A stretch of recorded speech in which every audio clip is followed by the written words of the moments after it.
श्री सीतारामचंद्राभ्यां नमः। वैदेही सहितं सुरद्रुमतले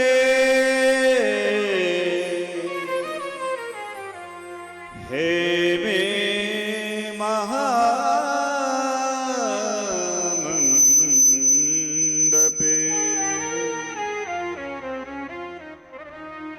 मध्ये पुष्पकमासने मणिमये वीरासने संस्थितम् अग्रे वाचयति प्रभंजन सुते तत्त्वं मुनेभ्यः परम् व्याख्यान्तं भरतादिभिः परिवृतं रामं भजे श्यामलम्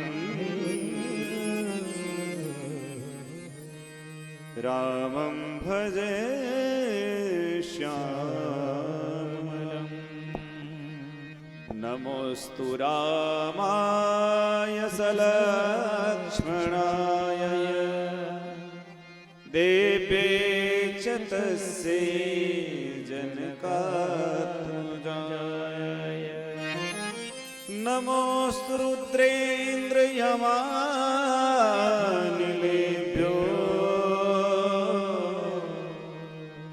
नमोस्तु चंद्रार्कमरुगणेभ्यः।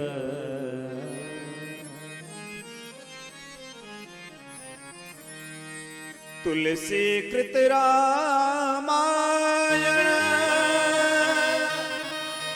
कथा करो मति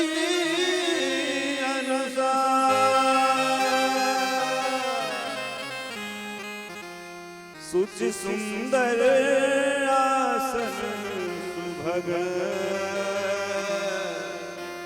पधारिए पवन कुमार।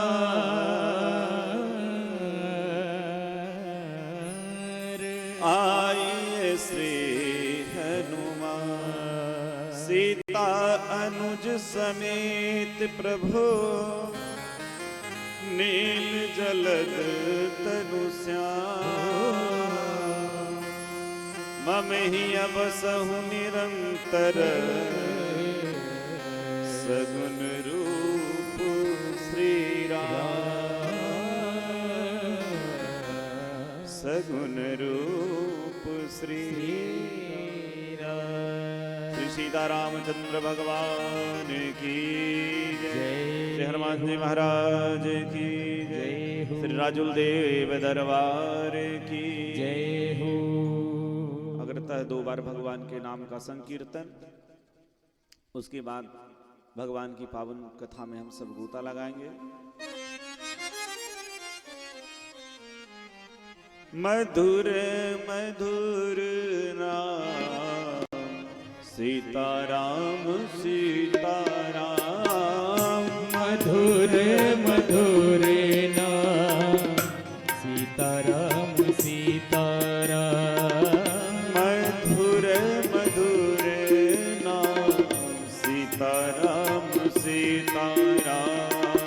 मधुर मधुर नाम सीताराम सीताराम। सीताराम सीताराम सीताराम सीताराम। सीताराम सीताराम सीताराम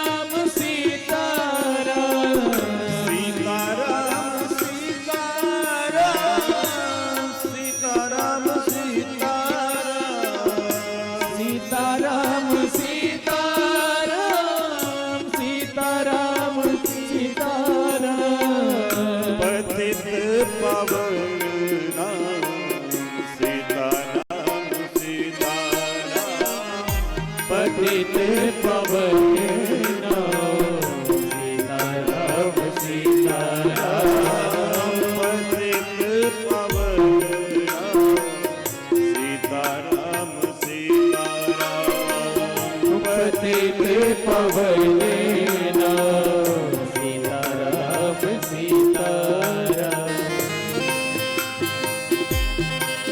दोनों हाथ खोलते हुए प्रभु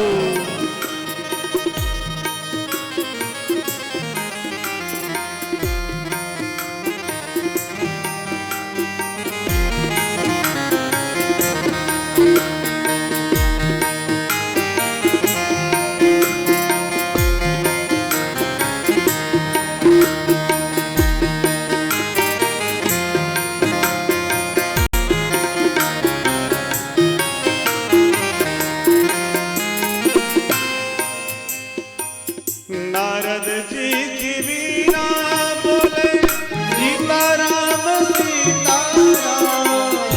नारद जी की वीणा बोले सीताराम सीताराम। नारद जी की वीणा बोले सीताराम सीताराम। नारद जी की वीणा बोले सीताराम सीताराम। शंकर जी की डमरू बोले शंकर जी की डमरू बोले सीताराम सीताराम।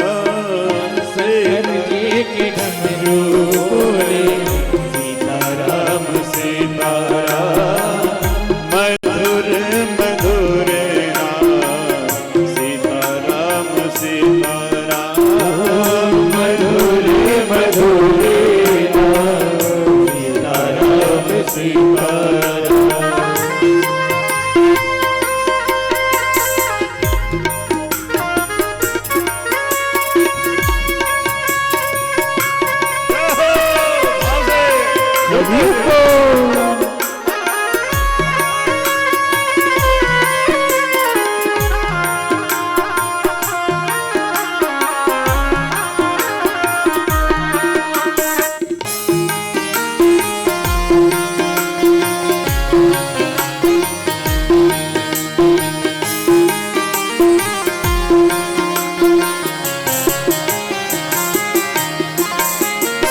मंगल भवन अमंगल हारी।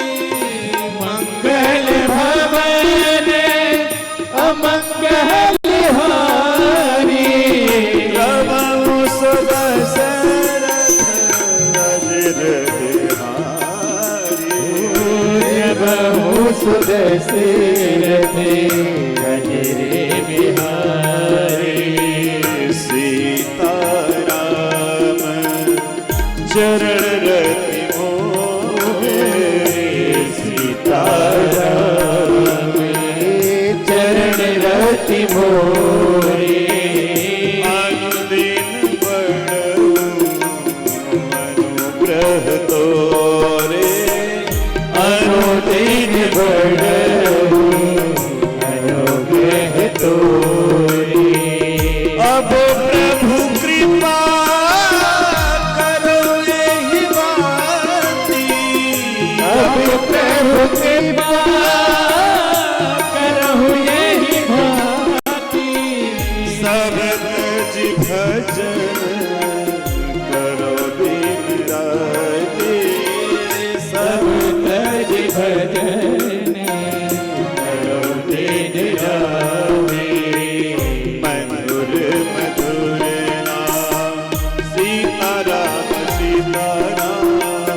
मधुर मधुर नाम सीताराम सीताराम।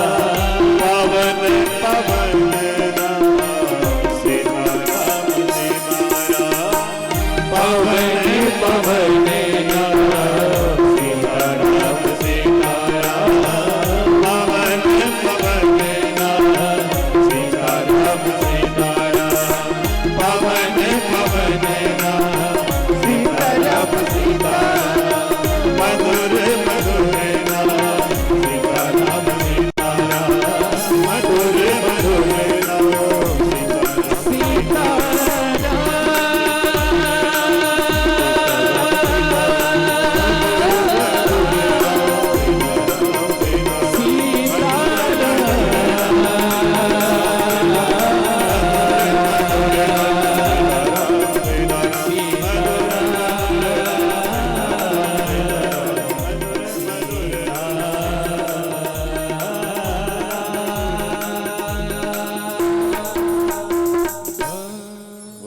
वत्सल भगवान की जय। यज्ञ नारायण भगवान की जय हो। अनंत आनंद गुणगण निलय अकारण करना भुरनालय भक्त वांछा कल्पतरु रूप भगवान श्री सीताराम कथा की परम रस रसिक परमाध्यक्ष अंजनी नंदन मारुत श्री हनुमंत लाल जी महाराज नित्य स्मरणीय अर्चनीय वंदनीय श्री सद्गुरुदेव भगवान एवं मंच पर विराजमान श्री अवध धाम से चल करके पधारे परम विद्वान वेद आदि के संपूर्ण ज्ञाता ऐसे हमारे यज्ञाचार्य श्री सूर्यकांत जी महाराज एवं इस कथा के मूल में जिनके माध्यम से पूरी ये यज्ञ का संचालन ऐसे हमारे माई के परम भक्त अति उदार गोविप्र संत सेवी हमारे परम प्रिय श्री भूरीलाल जी अपनी संचालकी से हम सबों का मन मोहित करने वाले ऐसे हमारे परम सम्मानीय स्नेही हमारे शिव कुमार जी एवं अभी हमारी बहन जो भगवान की सुंदर कथा सुना रही थी ऐसे हमारी प्रभुता बहन मंच पर विराजमान समस्त हमारे गांधर्व विद्या में निपुण ऐसे हमारे गुणी कलाकार जन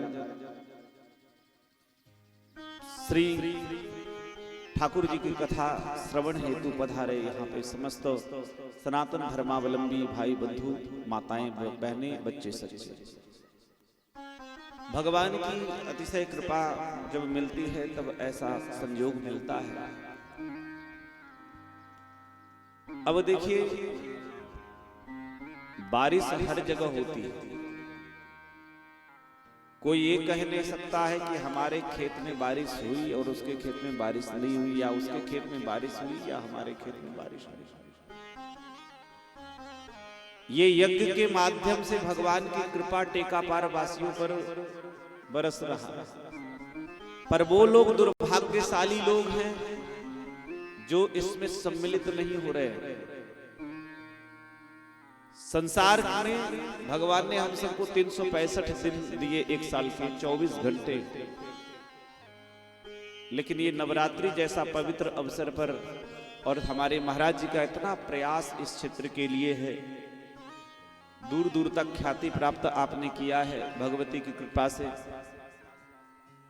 लेकिन देखिए केवल स्वार्थ के लिए यदि आप आते हैं तो माई भी देख रही है कि जब काम पड़ता है तो तुम दरबार में आके नाक रगड़ते हो, और जब आज दरबार को तुम्हारी जरूरत है तो देखने नहीं आ रहे हैं। यदि बारिश हो रही है तो यदि आपने उसमें बाल्टी कोई लोटा लगाएगा तो लोटा भर जाएगा, ड्रम रहेगा तो ड्रम भरेगा। इसमें बारिश की कहीं कोई गलती नहीं है, गलती हमारी और आपकी है। हमारे आप में जितनी पात्रता होगी उतना ही पुण्य हम कमा पाएंगे, लेकिन जब हम जाएंगे नहीं कुछ भरने के लिए, कथा हो रही है, हम अयोध्या से आए, हजारों की भीड़ में हमेशा कथा करते हैं, पर ऐसा नहीं, जब जैसा तब तैसा भी होता है।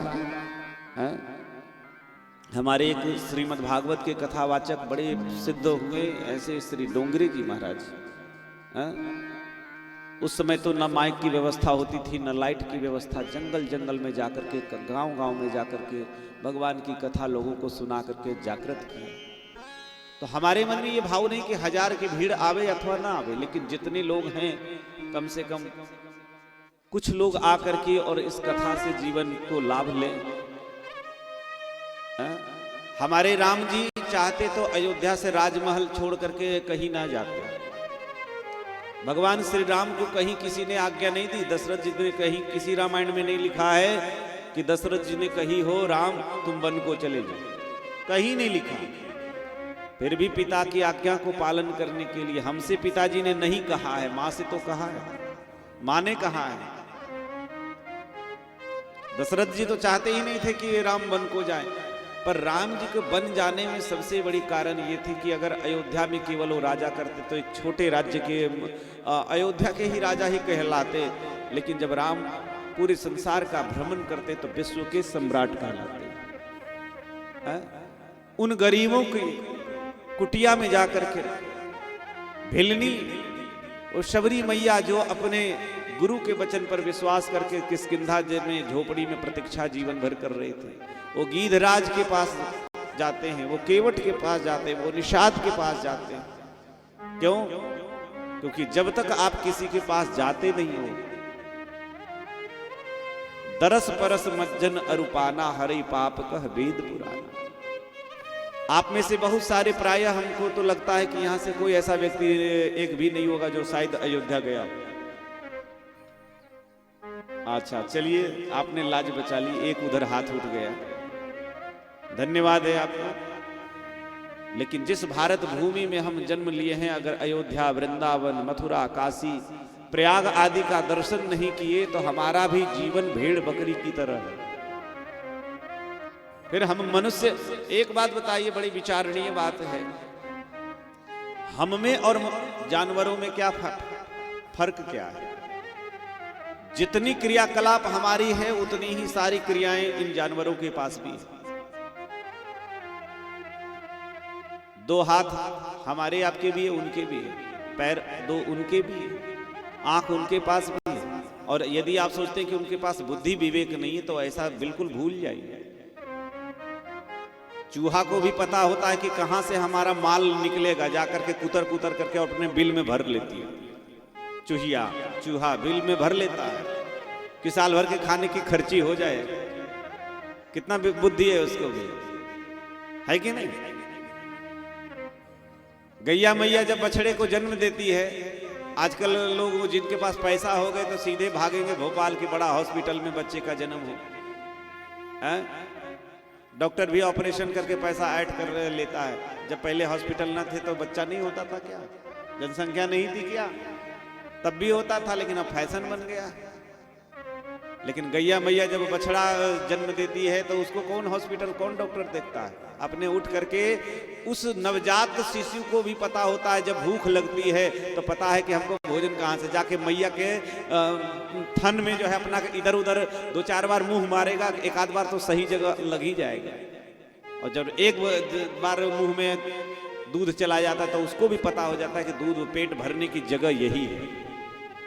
तो पशुओं में भी इतना बुद्धि विवेक होता है। गोस्वामी जी ने एक बड़ी सुंदर चौपाई मानस में लिखी कि हित अनहित पशु पक्षी उजाना, हित अनहित दस पक्षी उजाना, हित अनहित पशु पक्षी उजाना, हित अनहित दस पक्षी उजाना। मानुष तन गुण ज्ञान निधाना, मानुष तन गुण ज्ञान निधाना, मानुष तन गुण ज्ञान निधाना, मानुष तन गुण ज्ञान निधाना। अभी अभी हमारे उत्तर प्रदेश का एक बड़ा प्रकरण प्रसिद्ध हुआ, देख करके आंखों में आंसू आ जाती है। एक सारस पक्षी को एक आरिफ करके कोई थे, वो ले आए और उसको कभी बांधा नहीं मारा। बड़ी मतलब देखने की कितनी मनुष्य से, सारस हमेशा एकांत में रहने वाला, साथ में थाली में खाता पीता, साथ में सोता, साथ में चलता। इन पशु पक्षियों को भी पता है कि कौन मेरा दुश्मन है और कौन मेरे जीवन का हितैषी है। आप किसी पशु को मारने के लिए डंडा उठाइए, तुरंत वो दूर से देख करके भाग जाएगा। हमारे बंदर मुंह ऐसे फाड़ते हैं ना मुंह, उन पर गुलेल चलाई तुरंत वो भाग जाएंगे। उनको पता है कि यहां से आघात हो सकता है। इतनी बुद्धि विवेक उनको भी है।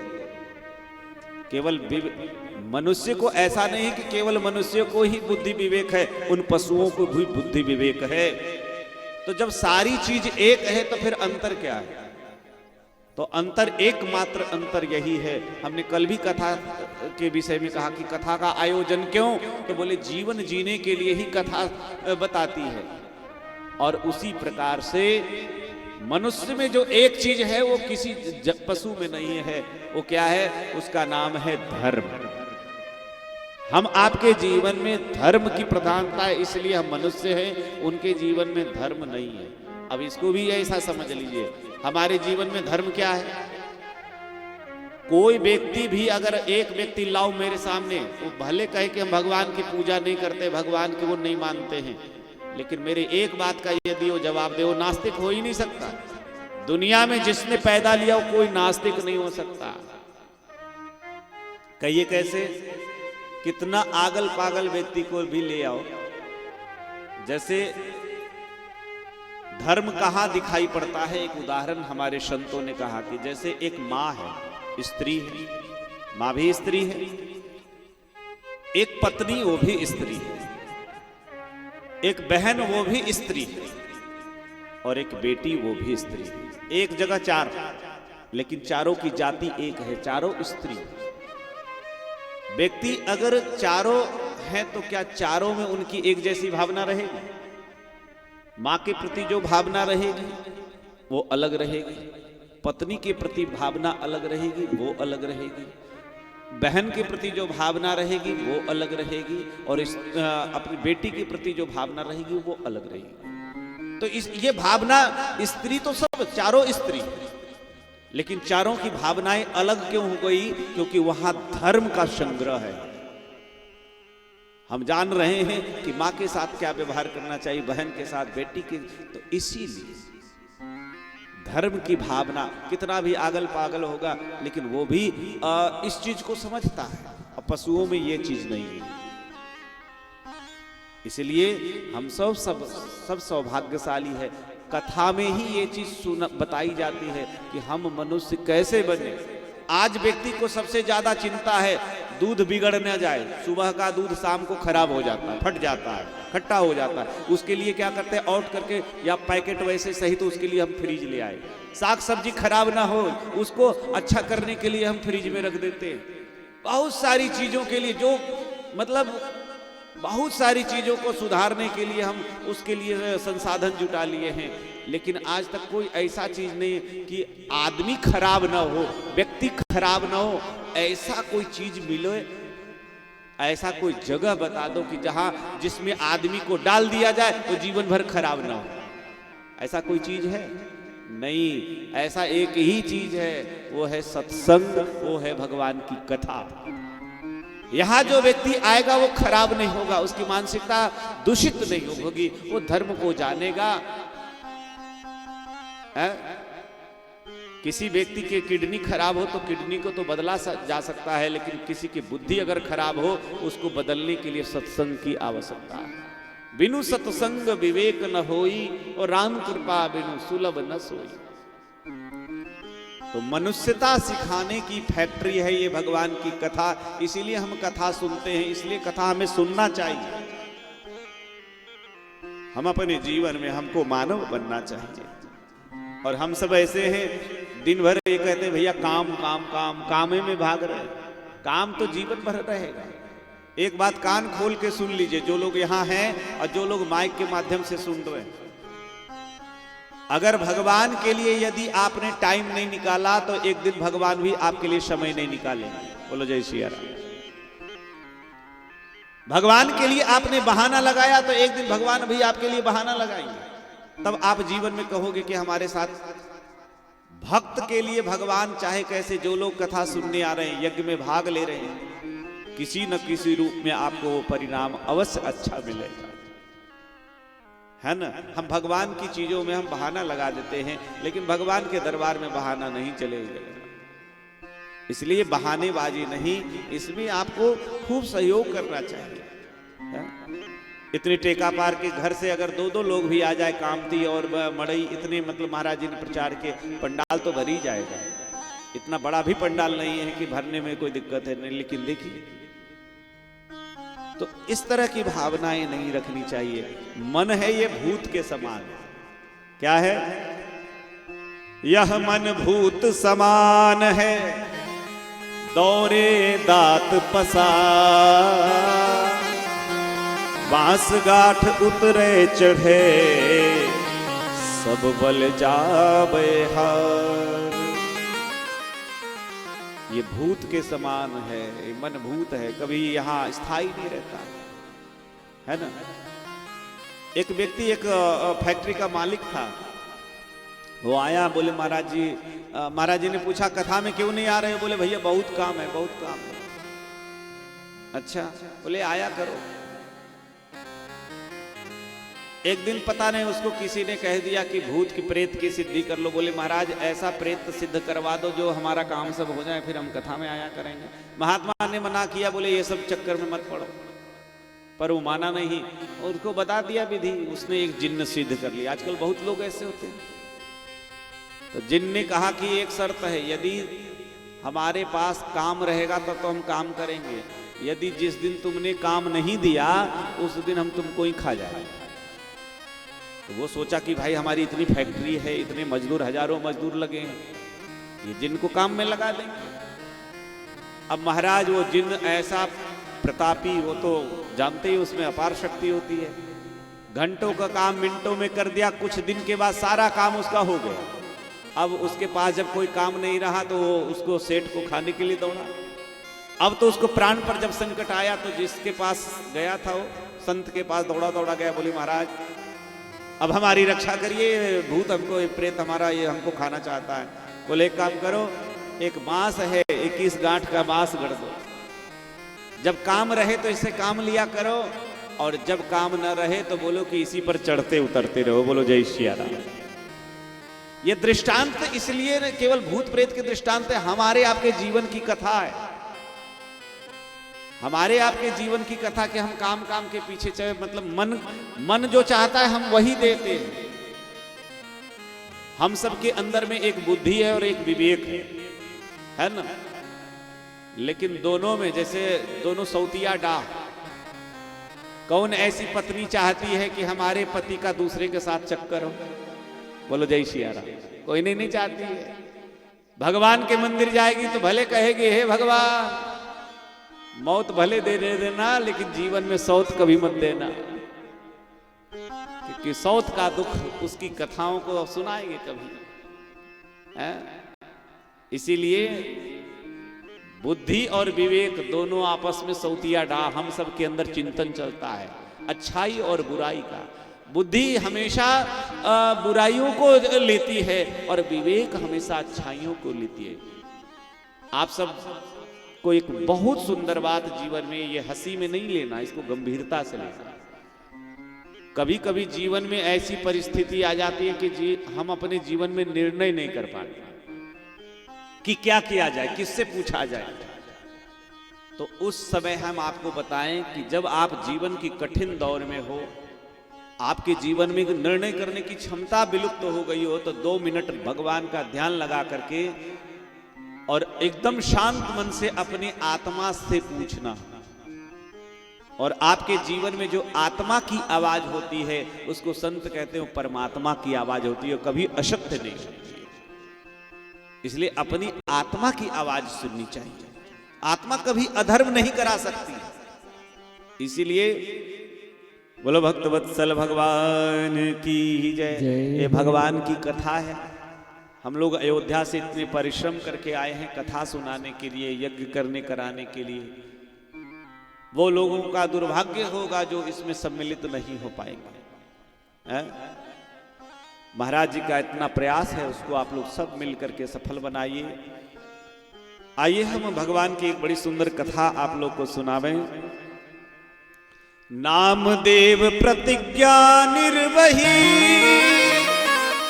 ज्यों त्रेता नर हरिदास की, ज्यों त्रेता नर हरिदास की। साधु जी बाल दशा बिठल, पानी जाके पै पियो। मृतक गौ जीवाय पर असुरन को दियो। सेज सलिल ते काढ़ी पहिल जैसे ही होती, देवल उलट्यो देखी सकुच रहे सब ही सोती। आज हमको श्री नामदेव जी की कथा आप लोग को सुनाऊंगा। श्री नामदेव जी इस कलिकाल में बहुत सारे ऐसे भक्त हुए जिनको साक्षात परमात्मा का दर्शन हुआ, और परमात्मा की कृपा से देखो एक बात बताएं, आजकल ट्रेंड में भी चल रहा है, और आपको बताएं जो संत होते हैं ना कभी कोई चमत्कार नहीं दिखाते हैं। बोलो जय श्री राम। चमत्कार के पीछे यदि भागोगे तो जीवन से भगवान खत्म हो जाए। कई लोग चाहते हैं कि हम चमत्कार देखें, लोगों को ठग करके बेवकूफ बना करके तो चमत्कार कई प्रकार से दिखाई जा सकते हैं, पर ऐसा भी नहीं है कि कोई संत या भक्त चमत्कार नहीं दिखा सकता। ये बात भी मत सोचना। आज जिनकी हम कथा सुना रहे हैं, संत कभी चमत्कार दिखाते नहीं, भगवान की कृपा से कभी वो हो जाता है।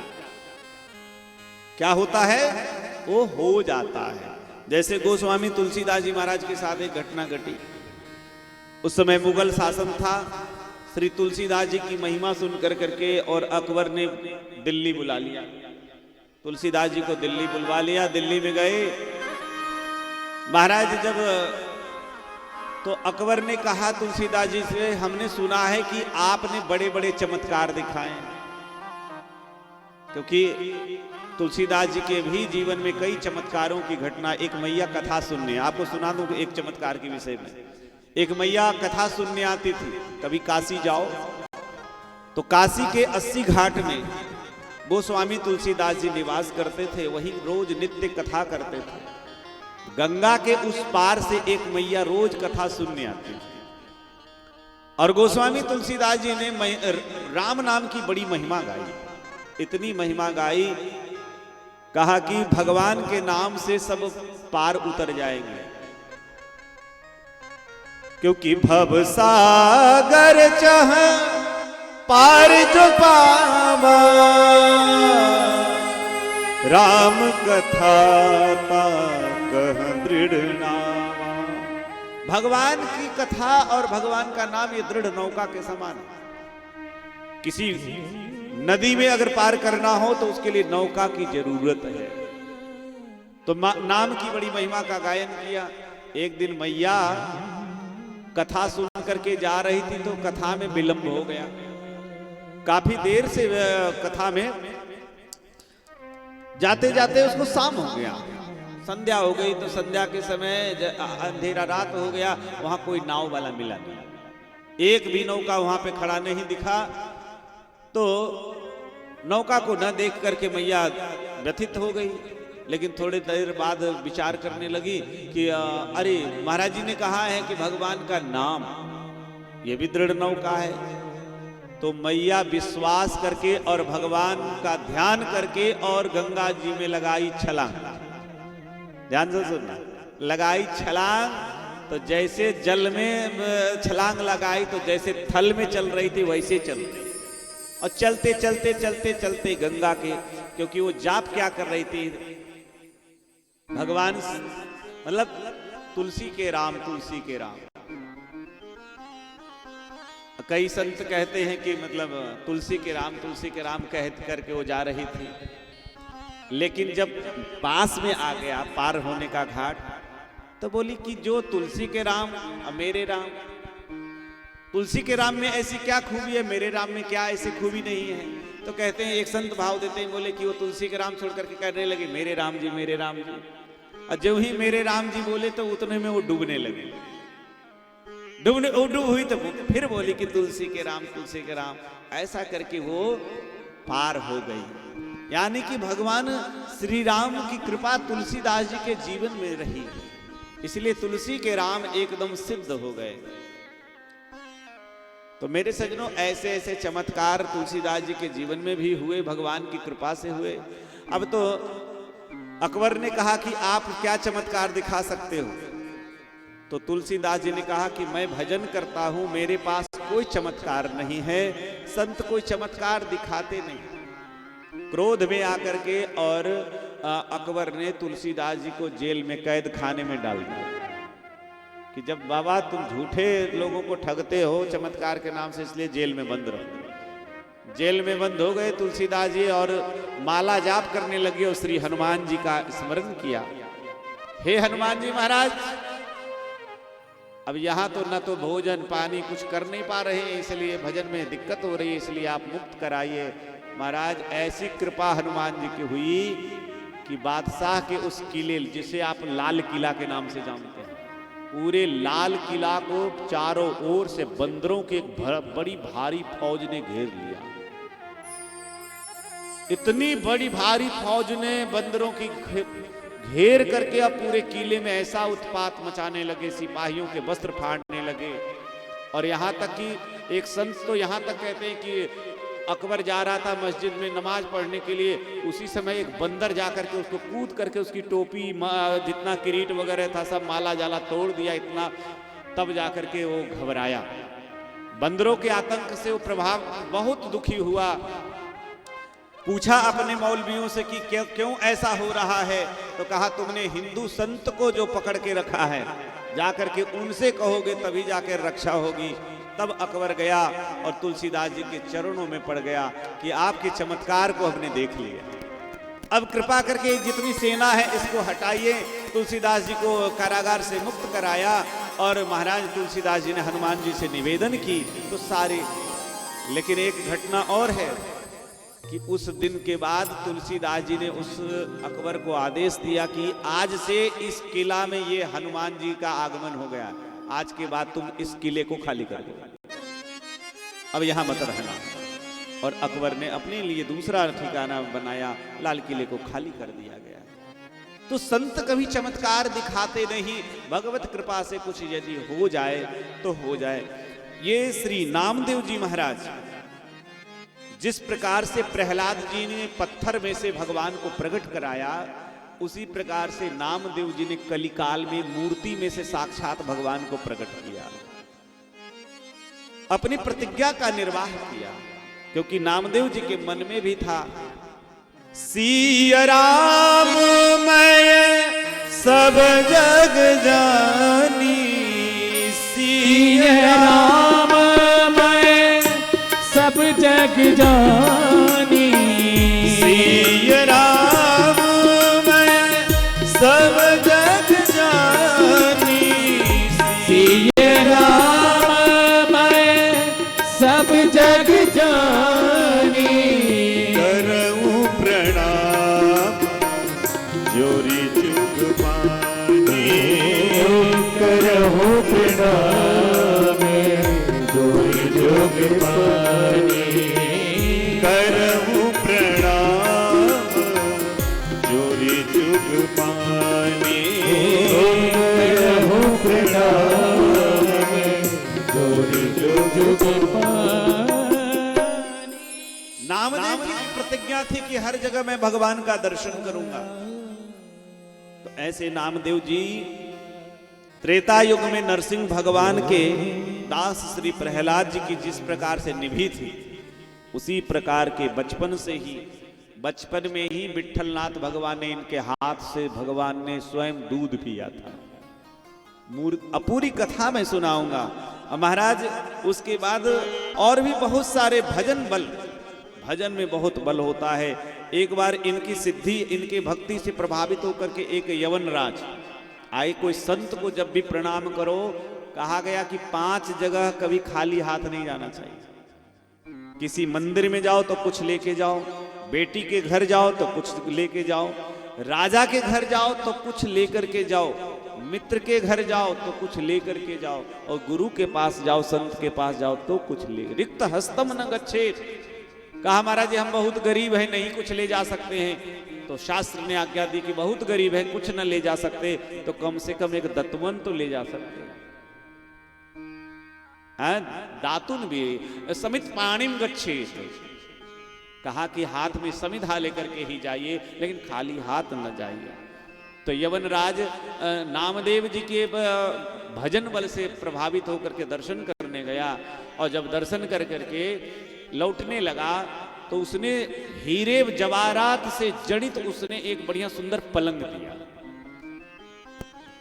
बढ़िया सुंदर पलंग गिफ्ट में दिया, लेकिन नामदेव जी जैसे निष्किंचन भक्त ने पलंग को क्या किया, वहीं पे नदी में फेंक दिया। अब सोचिए, किसी ने बहुत बहुमूल्य चीज दी है, उसको नदी में फेंक दिया। ये देख करके यमनराज को बड़ा क्रोध आया, और क्रोध जब आया तो उसने कहा कि महाराज आपने तो हमारा अनादर किया है, इसलिए मेरा पलंग वापस दीजिए, क्योंकि नदी में फेंक दिए थे। कहा कि जाओ नदी में से निकाल लो। उसने अपने सेवक को भेजे, तो क्या चमत्कार हुआ कि उस नदी में एक नहीं हजारों की संख्या में उसी प्रकार का पलंग था, उससे सुंदर सुंदर पलंग था। तो ये संतों की, तो इस कथा में हम आपको बताएंगे मेरे सज्जनों, भगवान की कृपा। श्री नामदेव जी महाराज का प्रादुर्भाव दक्षिण हैदराबाद के नरसिंह ब्राह्मणी ग्राम में, वहां पे एक भक्त के घर हुआ, और इनकी तुलना श्री प्रहलाद जी से की गई है, क्योंकि प्रहलाद जी महाराज भी ऐसे थे, हर जगह भगवान को प्रहलाद जी देखते थे। जले विष्णु स्थले विष्णु, विष्णु पर्वत मस्तके, ज्वालामाल कुले विष्णु, सर्वम विष्णुमयम जगत। हर जगह भगवान है, ऐसा श्री प्रहलाद जी देखते थे, और उसी प्रकार से श्री नामदेव जी महाराज देखते थे। तो श्री नामदेव जी महाराज बड़े, इनके जन्म की जो बड़ी कथा, बड़ी सुंदर कथा आती है। बोलो भक्त वत्सल भगवान की जय। इनके जन्म की बड़ी विचित्र कथा मैं सुना रहा हूं, जरा सुनिएगा। और भक्तों का जन्म भी बड़ा विचित्र, जैसे भगवान का जन्म विचित्र है, चरित्र विचित्र। श्री नामदेव जी महाराज ये छिपा जाति के, छिपा मतलब जो कपड़े में रंगाई पुताई करते हैं ना, कपड़े रंगने का जो काम करते, उस जाति में, यानी कि दर्जी में, दर्जी के घर में आपका जन्म हुआ। इनके नाना का नाम है वामदेव जी महाराज। और देखिए, श्री वामदेव जी महाराज भगवान के बड़े भारी भक्त थे। उनकी एक लड़की थोड़ी विवाह हुई, और थोड़ी ही आयु में वो विधवा हो गई। उनकी जो बच्ची थी, विवाह तो किया था, लेकिन कुछ ही दिन के बाद वो विधवा हो गई। महाराज, जब आपको पता है सबको कि एक विधवा लड़की, अगर जवान लड़की हो और विधवा हो जाए, इस समय की बात नहीं, अब तो महाराज शादी विवाह होने लगा है, काफी मात्रा में हो रहा है, लेकिन उस समय अगर विधवा कोई हो जाती थी तो कभी शादी नहीं करती थी। और जब शादी न हो तो ऐसे लड़कियों के प्रति समाज की कितनी गंदी मानसिकता रहती है, दृष्टि बदल जाती है ना। लेकिन अब लड़की का सहारा कहाँ, या तो ससुराल या तो मायका। जब पति खत्म हो गया और बाल बच्चे नहीं है, स्त्री के जीवन में सबसे ज्यादा सम्मान होता है बच्चों से। सौभाग्यवती जो स्त्रियां हैं ना, अगर बाल बच्चे आपने संतान खानदान को दिया तो घर वाले बहुत आपका सम्मान करते हैं। एक स्त्री के जीवन में संतान से ही सम्मान प्राप्त होता है, लेकिन जब संतान भी नहीं है और विधवा हो गई तो ससुराल के लोग कहां से सम्मान करेंगे। रात दिन ताने मारने लगे, इतने प्रताड़ित करने लगे कि वो बिटिया रोने लगी, अपने पिताजी के घर में आ गई। ऐसी स्थिति में वामदेव जी ने कहा कि देखो बेटी, अब तुम घर में रहो, लेकिन घर में ऐसे मत रहो। घर में रह करके अब भगवान की सेवा करो। ये घर में विराजमान ठाकुर जी, आज के बाद ठाकुर जी को ही अपना पति मान लो। बोलो जय श्री राम। तुम विधवा नहीं हो। ये संसार की दृष्टि में भले कोई कहे तुम्हें विधवा, लेकिन आज के बाद तुम भगवान को पति मान लो। और एक बड़े गर्व की बात है, अभी पूजा ठाकुर नाम की एक लड़की राजस्थान में हुई, बड़ी पढ़ी लिखी, 14 लाख सालाना उसकी सैलरी है। लगभग आप समझिए कि 1 लाख से ऊपर महीना का हो गया। लेकिन वो भक्त श्री बाके बिहारी जी से विवाह की, अभी कुछ दिन पहले की बात। आज भी ऐसा नहीं है कि ये देश, ये कितना कलयुग है, लेकिन भक्तों से खाली नहीं। तो श्री वामदेव जी ने अपनी बेटिया से कहा कि अब तुम घर में रह के भगवान की सेवा करो, सावधान रह करके अच्छे प्रकार से मन लगा के सेवा करो, जो तुम्हारे जीवन में मनोरथ हो ठाकुर जी अवश्य पूर्ण करेंगे। यही मेरी बात है, इसको तुम सुनोगी, सब मनोरथ पूर्ण होंगे। इस प्रकार से अपने पिता की आज्ञा मान करके वह भगवान की सेवा करने लगी। और देखिए हमारी हर्षु और वर्षु दोनों ठाकुर जी की बढ़िया आज जा रहे थे भोजन करने के लिए, तो हमने कहा क्या कर रहे हैं? बोले ठाकुर जी की सेवा कर रहे हैं। जब बच्चे ठाकुर जी की सेवा करते हैं ना, कितना अच्छा लगता है। तिलक लगाते तो सुंदरता और बढ़ जाती है, कितना अच्छा लगता है।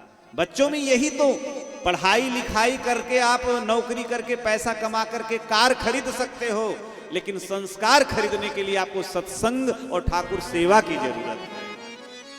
उसके लिए संस्कार चाहिए, तो ये सत्संग करना ही पड़ेगा। तो भगवान की सेवा बड़े अनुराग से करने लगी बिटिया। भगवान थोड़े समय में प्रसन्न हो गए। प्रत्यक्ष भगवान ने उन्हें दर्शन दिया और भगवान की सुंदर छवि देख करके और मेरे सज्जनों मन को मोहित हो। जैसे गोपियां ने भगवान को देखा और देख करके मोहित हो गई। बन के जोगनिया कान्हा की वृंदावन जाऊंगी, मैंने ओढ़ी चुनरिया तेरी पिया, मैंने ओढ़ी चुनरिया तेरी पिया, मैं तुमको मनाऊंगी। आइए हो जाए। बन के जोगनिया, अरे बन के जोगनिया कान्हा की वृंदावन जाऊंगी, बन के जोगनिया कान्हा की वृंदावन जाऊंगी, बन के जोगनिया कान्हा की वृंदावन जाऊंगी, बन के जोगनिया कान्हा की वृंदावन जाऊंगी। मैंने ओढ़ी चुनरिया तेरी पिया, मैंने ओढ़ी चुनरिया तेरी पिया, मैंने ओढ़ी चुनरिया तेरी पिया, मैंने ओढ़ी चुनरिया तेरी पिया, मैं तुमको मनाऊंगी।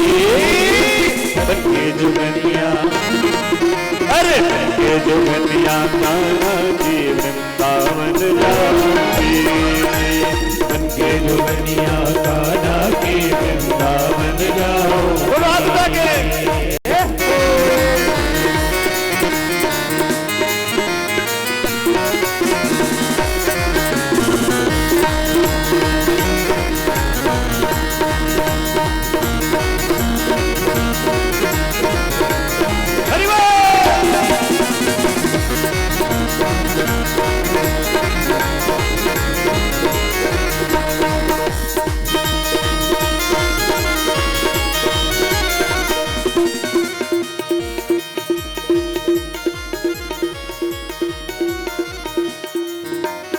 यमुना किनारे कुटिया बनाओ, यमुना किनारे कुटिया बनाओ, अज यमुना किनारे कुटिया बनाओ, यमुना किनारे कुटिया बनाओ, यमुना किनारे कुटिया बनाओ, यमुना किनारे कुटिया बनाओ, धीरे धीरे पैर दबाओ, धीरे धीरे पैर दबाओ, धीरे धीरे पैर दबाओ, धीरे धीरे पैर दबाओ, अरे आवे जहां में मेरा पिया, आवे जहां में मेरा पिया, मैं फूल बिछाऊंगी। बन के जोगनिया, अरे बन के जोगनिया कान्हा की वृंदावन जाऊंगी, बन के जोगनिया कान्हा की वृंदावन जाऊंगी। मैंने ओढ़ी चुनरिया तेरी पिया, मैंने ओढ़ी चुनरिया तेरी पिया, मैंने ओढ़ी चुनरिया तेरी पिया, मैंने ओढ़ी चुनरिया तेरी पिया, मैं तुमको मनाऊंगी। बन के जोगनिया, अरे बन के जोगनिया कान्हा की वृंदावन जाऊंगी, बन के जोगनिया कान्हा की वृंदावन जाऊंगी।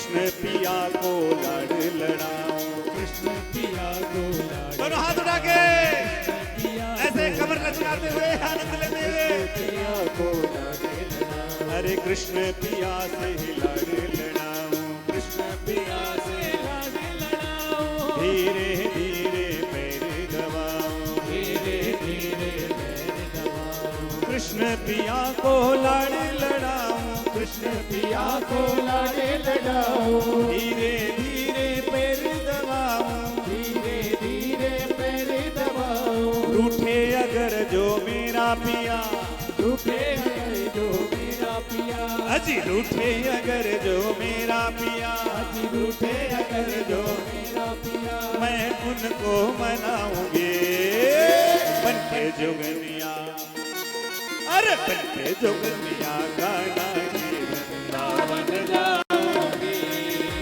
बनके जोगनिया गाना की वृंदावन जाऊंगी, मैंने ओढ़ी चुनरिया तेरी पिया, मैंने ओढ़ी चुनरिया तेरी पिया, अरे ओढ़ी चुनरिया तेरी पिया, ओढ़ी चुनरिया तेरी पिया, मैं तुमको मनाऊंगे ये जुगनिया, अरे ये जुगनिया गाना के वृंदावन जाऊंगे, ये जुगनिया गाना के वृंदावन जाऊंगे, वृंदावन जाऊंगे, वृंदावन जाऊंगे, वृंदावन जाऊंगे, वृंदावन जाऊंगे।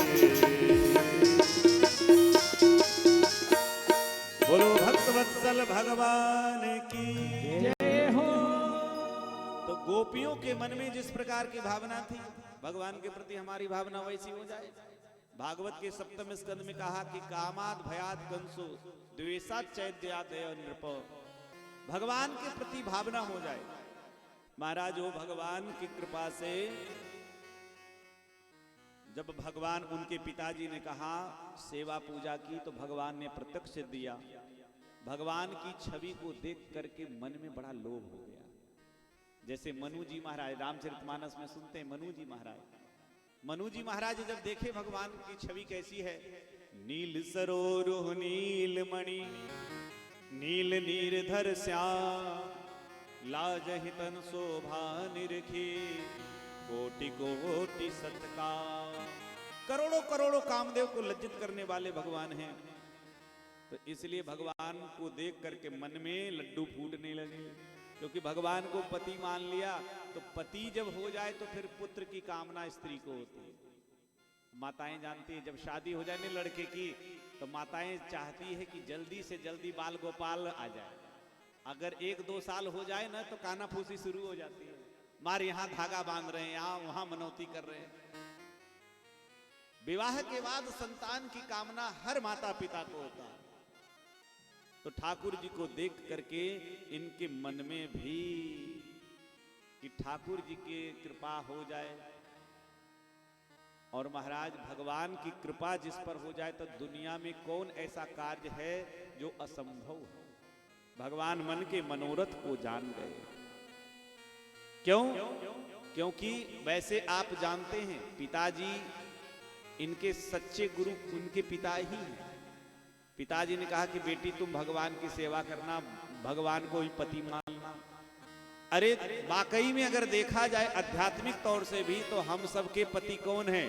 रोज आरती करते हैं, जय जगदीश हरे स्वामी जय जगदीश हरे, भक्त जनों के संकट क्षण में दूर करे, ओम जय जगदीश हरे। क्योंकि पिताजी ने विचार किया कि पति से रहित होकर के बिटिया बड़ी दुखी रहती है, पति विहीना जो है ये दुखित रहती है। और ठाकुर जी, एक बात बताएं, ठाकुर जी से जब स्नेह लग जाता है, हम लोग भी घर से भाग करके बाबा जी बने, आपको बता दें। और जब भगवान के प्रति जब नेह लग जाता है, लव लग जाता है, तो फिर तो लगता है कि क्या कर, फिर किसी का नहीं सुनना, अपने मन के सुनना है। और वैसे भी एक स्त्री के लिए उसका पति ही परमेश्वर होता है, पर भगवान तो साक्षात सच्चे स्नेही हैं, सबके पति तो हैं। और देखिए एक मजेदार बात आपको सुनकर के हंसी भी आ सकती है और अच्छा भी लगेगा। एक जगह चर्चा हो रही थी, बार बार कुछ माताएं हमारे पीछे पड़ गई, बोले महाराज जी ये बताइए आपकी शादी हुई कि नहीं। हमने सोचा कि अगर इनको ये कह दे कि नहीं हुई तो हमेशा पीछा पड़े रहे, बोले नहीं हुई तो कर लीजिए, जो हमें करना नहीं। ये लौकिक व्यवहार में तो हमने एक दिन मन में आया कि बार बार कई बार पूछ दी, तो मैंने कहा हाँ भैया हमारी शादी हो गई। तो बोले किन से? बोले ठाकुर जी से। बोले इसके क्या प्रमाण है? तो हमने कहा देखिए, अच्छा शादी में होता क्या है, शादी विवाह जब होता है तो क्या होता है, किस प्रकार प्रमाण क्या होता है, विवाहित स्त्रियों का प्रमाण क्या होता है? जब गले में मंगलसूत्र हो। तो देखिए हमारे गले में इतना बड़ा मंगलसूत्र लेके घूम रहे हैं, देखिए आप लोग, ये क्या है? तुलसी, तुलसी की माला जो गुरु के द्वारा दिया जाता है, तुलसी माला दीक्षा के समय, वो मंगलसूत्र है। एक स्त्री अपने मंगलसूत्र को कितना संभाल के रखती है, सौभाग्य का सूचक है। दूसरा, पति के प्रेम के स्वरूप में क्या मांग में सिंदूर भरती है, माताएं भरी है कि नहीं? जिसके मांग में सिंदूर दिखता है लोग जान जाते भैया ये किसी की प्रॉपर्टी है, उधर मत देखना। बोलो जय सिया राम। हाँ, उस उधर थोड़ा सा लोग डरते हैं कि नहीं? तो इसीलिए हम कहते हैं कि सांसारिक चीजों में, तुच्छ चीजों में थोड़ा लोग डरते हैं। तो हम जब इतनी बड़ी प्रॉपर्टी लेके घूम रहे हैं, संसार में किसकी हिम्मत है, किसकी दुस्साहस है जो हम आपकी तरफ देख सके? किसी की जो करेगा दुस्साहस। पति का मतलब होता है जब तक उसके शरीर में जान रहेगा ना, अपनी पत्नी की रक्षा करेगा। और जब ठाकुर जी के शरणागत हम लोग हो गए हैं ना, तो कोई दुस्साहसी ऐसा मिल जाएगा तो भगवान उसकी अकल 1 मिनट में ठिकाने लगा देंगे। हाँ, देखिए हमारे तिलक में सिंदूर आप लोग लगाते, हम लोग भी लाल लगाए कि नहीं? बीच में ये 3 है, एक तरफ राम जी हैं, बीच में जानकी जी हैं, जो श्री कहते हैं, बीच में तिलक।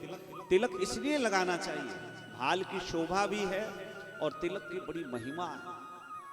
शास्त्रों में तिलक को देख करके जमराज भी डर जाते हैं। और महाराज देखिए, हमारे महाराज जी भी बढ़िया सुंदर तिलक। हमारा महाराज ऊर्ध्वपुंड है और महाराज जी का त्रिपुंड है, दोनों में कोई अंतर नहीं। तिलक की महिमा उतनी है, ऊर्ध्वपुंड हम लोग ऊपर की ओर और इधर त्रिपुंड। त्रिपुंड की महिमा, तिलक की महिमा शिव पुराण महापुराण में बहुत भारी वर्णन किया गया है। इसलिए भूत प्रेत आदि भी इस तिलक को देख करके, तिलक लगाया हुआ व्यक्ति, कंठी तुलसी रुद्राक्ष धारण किया हुआ व्यक्ति अभी कभी भी शरीर छोड़े, कभी यम के दूत उसको स्पर्श नहीं कर सकते।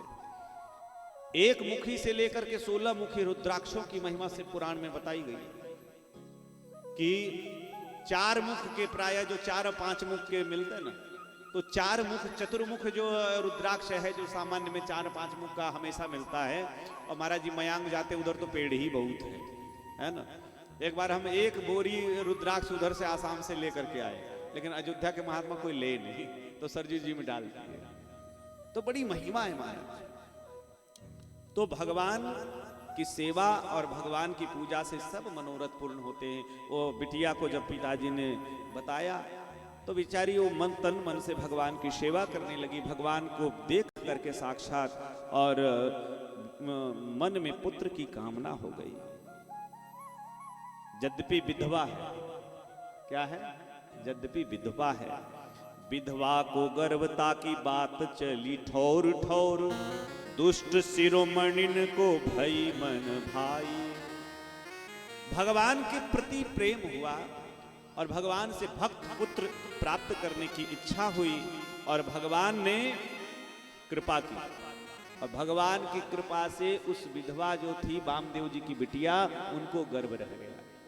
अब जब गर्भ 5-6 महीना का होगा तो पेट तो दिखेगा नहीं, और जब पेट दिखने लगा तो सांसारिक लोग देख करके बड़ी गंदी गंदी बातें करने लगे कि उससे चक्कर है, फलान से ऐसा, ढिमाने से ऐसा।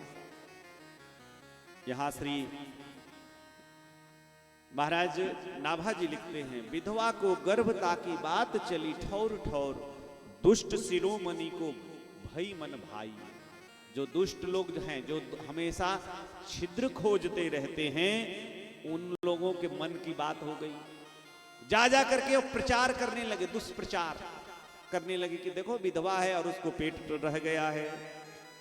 अब जब इस प्रकार से चलते चलते खबर उनके पिताजी को पहुंची, चलत चलत वामदेव जू के कान परी, कर निराधार प्रभु आप अपनाई। देखो और लोग तो की बात छोड़ो, जब उनके पिताजी के बात कान में बात गई कि मेरी बेटी गर्भवती हो गई है, तो धन्य है वो पिता। देखो इसलिए तो परिवार से ही परिवार बनता है। माता पिता अगर अच्छे हो जाए ना तो संतान भी अच्छा हो।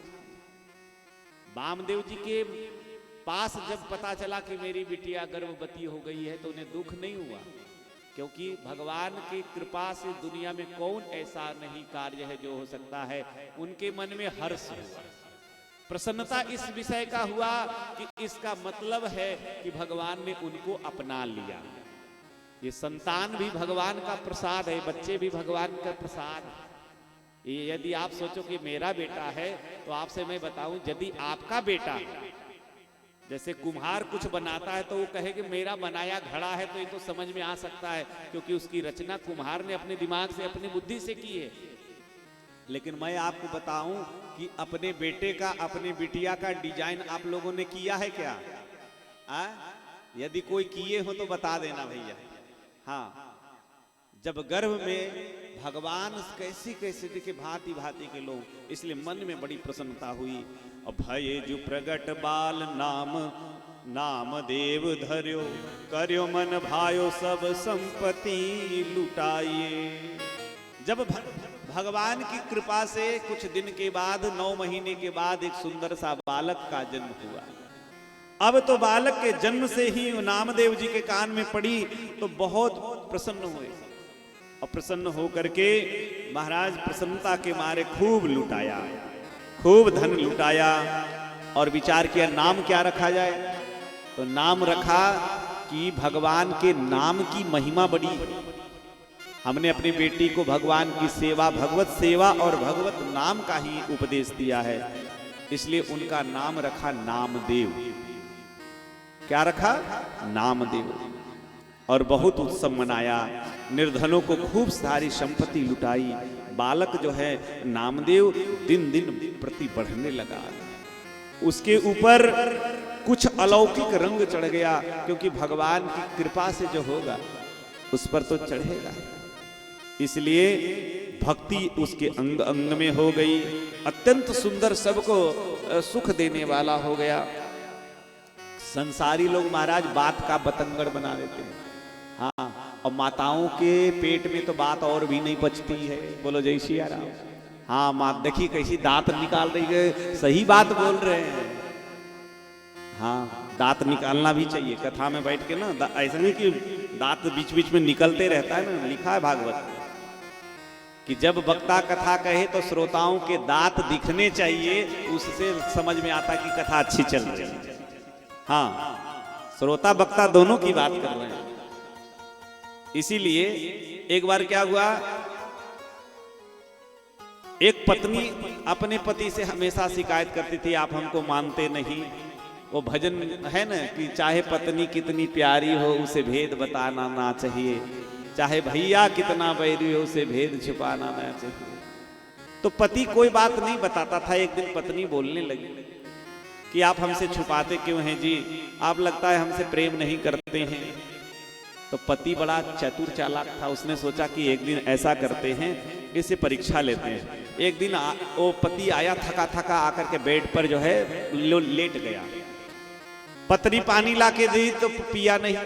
पत्नी ने पूछा क्या हुआ जी, कोई दुख, कोई तकलीफ? बोले हाँ देवी, कोई दुख तो हो गया है। बोले कि आज जब हम शौच करने के लिए गए थे तो उसमें से, लघु शंका में से कौए के पंख निकल गए। पर देवी ये बात किसी और को मत बताना। अब वो उससे पेट में बात में पची नहीं, वो अपनी सहेली को बताई। क्या बताई? यहाँ कौआ के पंख की बात, उसने कहा कौआ निकल गया। उसकी सहेली ने दूसरे को कहा कई कौए निकल गए। और कहते हैं कि गांव में पूरा बात फैल गया कि फलाने के हस्बैंड बड़ा कौआ निकला है। करने करने जपन जना, एक कान से दूसरे कान। इसलिए महाराज लोग तो बात बनाते हैं और जो लोग छिद्र खोजते हैं, देखो आपने कितनी जीवन आपकी कितना अच्छा है, क्या अच्छा कर रहे हो, लोग एक बहुत कम देखते हैं। प्रायः जिसके साथ आपने 199 उसके साथ आपने अच्छा काम किया हो और कभी गलती से एक गलती आपकी बन जाए ना, तो लोग संसार के वो 99 अच्छे कार्य को भुला देते हैं। बोलो जय श्री राम। और कभी कभी निंदक जो है ना, ऐसा नहीं, कोई यदि आपकी निंदा करे तो उससे भागिए मत, क्योंकि शास्त्रों में निंदकों का भी बड़ा महत्व है कि जग में हितवा 3 है, निंदक माई बाप। संसार में 3 लोग ही हितैषी हैं हमारे आपके। कौन कौन? कहा कि एक प्रथम हितैषी है जिसको कहते निंदक, जो हमारी निंदा करता है। कैसे हितैषी हम बताएंगे। दूसरे हितैषी है माई, अपनी माँ हितैषी है, और तीसरे हितैषी है बाप। तो बोले निंदक, कहा कि मामल धोबे हाथ से। माता जी जो होती है, माँ जो होती है, अपने हाथ से मल धोती है, मल धो धो कर करके साफ करती है। और खल जो होते हैं वो जीवन के पाप, खल जो है वो आपके जीवन के पाप को धो देते हैं। माता पुनास्ति हस्ताभ्याम खलास्तु जिह्वा मलम। खल आपकी निंदा कर कर करके आपको पवित्र कर देता है। इसलिए कबीरदास जी कहते हैं कि निंदक नियरे राखिए आंगन कुटी छवाए। आंगन कुटी उसको व्यवस्था करके निंदक को रखना चाहिए। तो यहाँ तो अब तो महाराज क्या कहना, बालक का जन्म हो गया, फिर तो बहुत प्रसन्नता हुई है और खूब ठाकुर जी के प्राकट्य जैसे मनता है ना, वैसे नामदेव जी के प्राकट्य का जब अवसर आया, खूब जन्म कुंडली में ही बड़े सुंदर योग थे और बड़ा नामनिष्ठ हुआ नामदेव जी, बचपन से ही बड़े सुंदर। अब देखो कोई भक्त होता है ना, तो भक्त कहते पूत के पांव पालने में दिखते है ना। बचपन से ही जब खेल खेल करते, खेल भी करते खिलौना में, तो मट्टी के ही ठाकुर जी बना लेते, मट्टी के ही मंदिर बना लेते, मट्टी के ही बर्तन बना करके ठाकुर जी की सेवा पूजा की खेल करते। खेलत खेलौना प्रीति रीति सब सेवा ही की, पट पहिरावे पुनि भोग ही लगावही। भगवान के खेल करते हैं, घंटा ले बजावे नी के ध्यान मन लावे, त्यों त्यों अति सुख पावे नैन नीर भरी आवे। खेल खेल में बच्चों के साथ खेल खेलते हैं तो उसमें घंटी बजाते हैं, ठाकुर जी की सेवा करते हैं, पूजा करते हैं और भगवान को भोग भी मन से कल्पित करके लगाते है ना। और जब इस प्रकार से जब देखा अपने नाती के भाव को, वामदेव जी बड़े खुश हो गए, क्योंकि वामदेव जी जो हैं वो पुजारी मंदिर के हैं, पूजा सेवा करते हैं।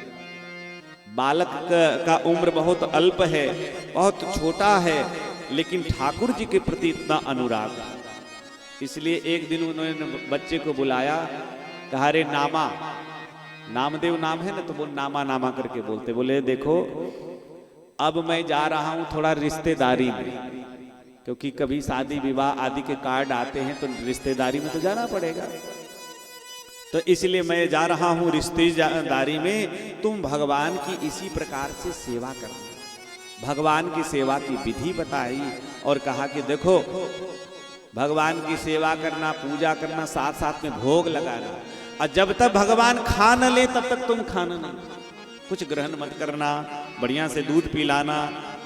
तो महाराज जब इस प्रकार से बता दिया, पूजा की समस्त रीति को बता दी।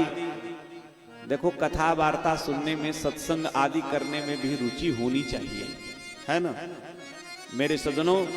धीरे धीरे धीरे श्री नामदेव जी महाराज अपने नाना जी से पूछने लगे, नाना जी आप कब जाओगे, कब जाओगे। बच्चे के अंदर बड़े भाव को जब देखा, जब बड़े भाव देखा कि भगवान की सेवा के प्रति इनकी बड़ी निष्ठा है, और तब तो जिस दिन जाने का समय हुआ उस दिन सब मंदिर की चाबी सौंप दी है। बोलो भक्त वत्सल भगवान की जय। हमारे सहारिया जी आ रहे हैं, उनको मंच पर लाइए। तो सेवा पूजा में बड़ा अनुराग है और नामदेव जी की सेवा कर रहे हैं। देखो, सेवा पूजा बचपन से होनी चाहिए, भजन करने की कोई उम्र नहीं है। ये उम्र धीरे धीरे चली जा रही है। आइए एक बड़ा प्यारा सा भजन हम लोग गाएं, गुनगुनावें और आनंद से हम लोग। चली जा रही है उम्र धीरे धीरे, चली जा रही है उम्र धीरे धीरे, चली जा रही है उम्र धीरे धीरे, चली जा रही है उम्र धीरे धीरे। पल पल आठों पहर धीरे धीरे, पल पल आठों पहर धीरे धीरे, पल पल आठों पहर धीरे धीरे, पल पल आठों पहर धीरे धीरे। चली जा रही है उम्र धीरे धीरे, चली जा रही है उम्र धीरे धीरे। हो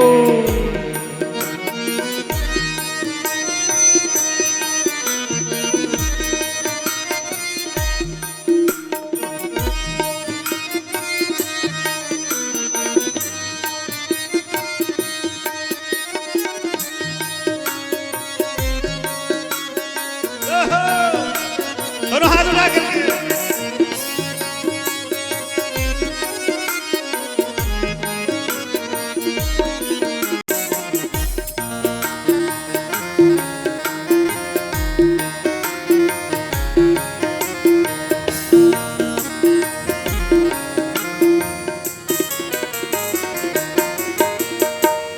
बचपन भी जाए जवानी भी जाए, बचपन भी जाए जवानी भी जाए, बचपन भी जाए जवानी भी जाए, बचपन भी जाए जवानी भी जाए। बुढ़ापे का होगा असर धीरे धीरे, बुढ़ापे का होगा असर धीरे धीरे। चली जा रही है उम्र धीरे धीरे, चली जा रही है उम्र धीरे धीरे।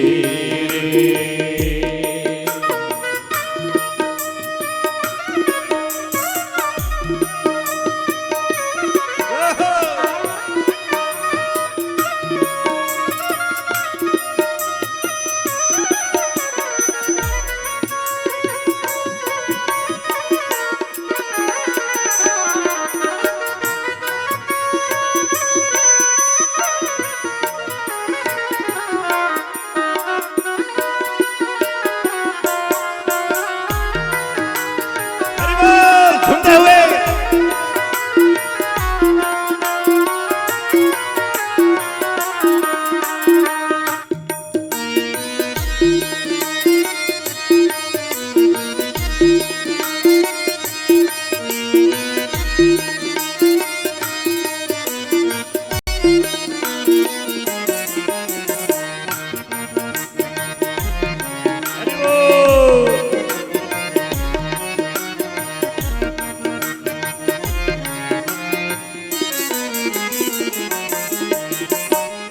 तेरे हाथ पाँव में बल ना रहेगा, तेरे हाथ पाँव में बल ना रहेगा,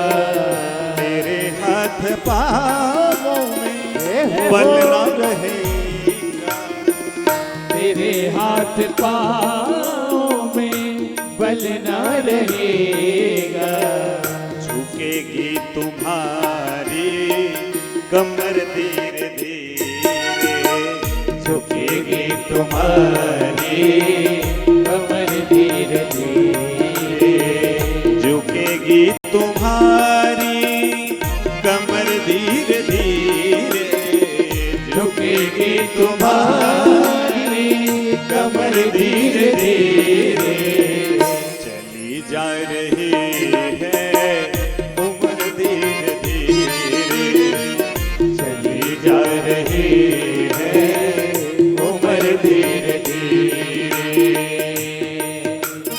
हरि बोल।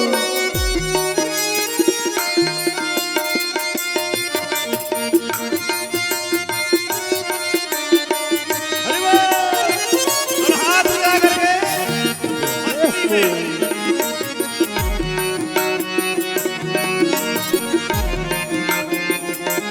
क्या बात है?